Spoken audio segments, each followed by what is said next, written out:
Olá e bem-vindos. Vamos lá pensar nisto. Como é que se mede a distância entre dois pontos?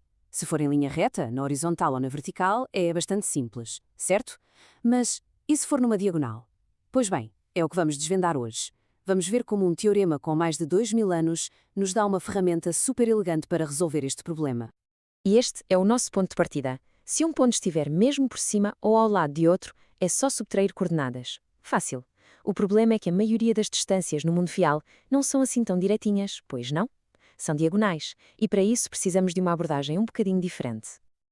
Ok, vamos mergulhar de cabeça com um exemplo prático. Temos aqui estes dois pontos, o A e o B. A olho nu, é óbvio que existe uma distância entre eles.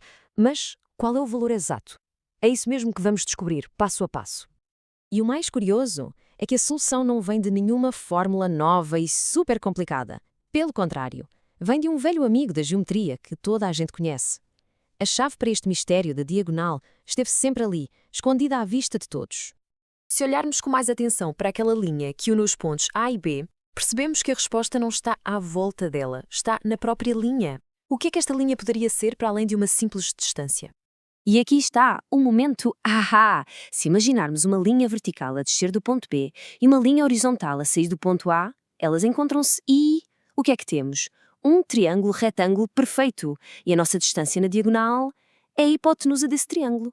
De repente o problema ficou muito mais familiar. E claro, sempre que vemos um triângulo retângulo, o que é que nos vem à cabeça? O teorema de Pitágoras, claro está. Só para refrescar a memória, o quadrado do lado mais comprido, a hipotenusa, é igual à soma dos quadrados dos outros dois lados, os catetos. Esta é a nossa ferramenta de eleição. Então, para usar o Pitágoras, precisamos dos comprimentos dos outros dois lados. O lado horizontal é simplesmente a diferença entre as coordenadas x, neste caso, 3. O lado vertical é a diferença entre as coordenadas y, que dá 5. E pronto, já temos o nosso A e o nosso B. Agora vem a parte divertida, aplicar a fórmula. O nosso cateto A ao quadrado, ou seja, 3 ao quadrado, dá 9. O cateto B ao quadrado, que é 5 ao quadrado, dá 25. Somamos os dois e temos 34. Mas atenção, muito cuidado aqui. Este valor ainda não é a distância final, é a distância ao quadrado. Para chegarmos ao comprimento da hipotenusa, que é a nossa distância original, só falta um passo: calcular a raiz quadrada de 34. E aí está, a nossa resposta. A distância exata entre aqueles dois pontos é a raiz de 34. Aquilo que parecia um problema complicado, afinal, resolveu-se com um simples triângulo. Este método que usamos para estes dois pontos em particular é tão útil, mas tão útil, que podemos torná-lo geral. Podemos criar uma fórmula que funcione para quaisquer dois pontos que nos apareçam à frente. E aqui vemos a beleza da matemática em ação, passar do específico para o geral. De um lado, temos o nosso problema resolvido, com os seus números. Do outro, a mesmíssima lógica, mas agora com variáveis.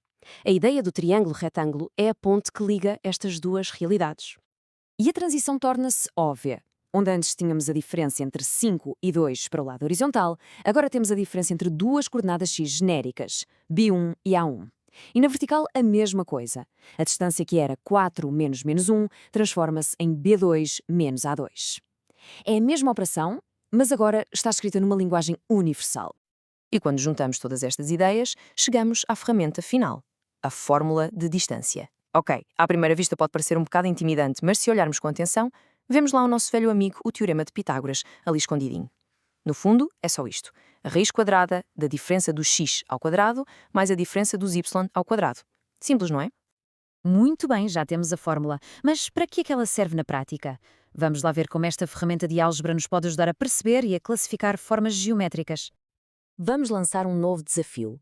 Se tivermos apenas as coordenadas dos 3 vértices de um triângulo, será que conseguimos descobrir se ele é isósceles, equilátero ou escaleno, sem sequer pegar num lápis para o desenhar? A resposta, como devem calcular, é um redondo sim. Então, aqui estão os nossos dados. 3 pontos, A, B e C. A tarefa é simples. Temos de calcular o comprimento de cada um dos lados do triângulo, ou seja, a distância entre A e B, depois entre B e C e, finalmente, entre C e A. E agora é pôr as mãos na massa. Aplicamos a nossa fórmula 3 vezes, uma para cada lado. A distância entre A e B, o cálculo dá-nos raiz de 25, que é 5. A distância entre B e C, Ora, dá exatamente o mesmo resultado, raiz de 25, ou seja, 5. E por fim, a distância entre C e A é a raiz de 100, que dá 10. Estes números contam-nos uma história muito interessante. A conclusão salta à vista. Como dois dos lados, o AB e o BC, têm exatamente o mesmo comprimento, podemos afirmar com toda a certeza que este triângulo é isósceles, ou seja, um triângulo com pelo menos dois lados iguais. E pronto, conseguimos classificar uma forma geométrica usando apenas álgebra. E isto deixa-nos com uma última ideia para refletir. Acabamos de usar a álgebra para definir o comprimento de um lado e classificar um triângulo. Pensemos nisto. Se conseguimos definir distâncias, talvez também consigamos definir círculos, quadrados ou outras figuras, apenas com equações. Onde é que esta ponte incrível entre a geometria e a álgebra nos pode levar? Fica a pergunta no ar.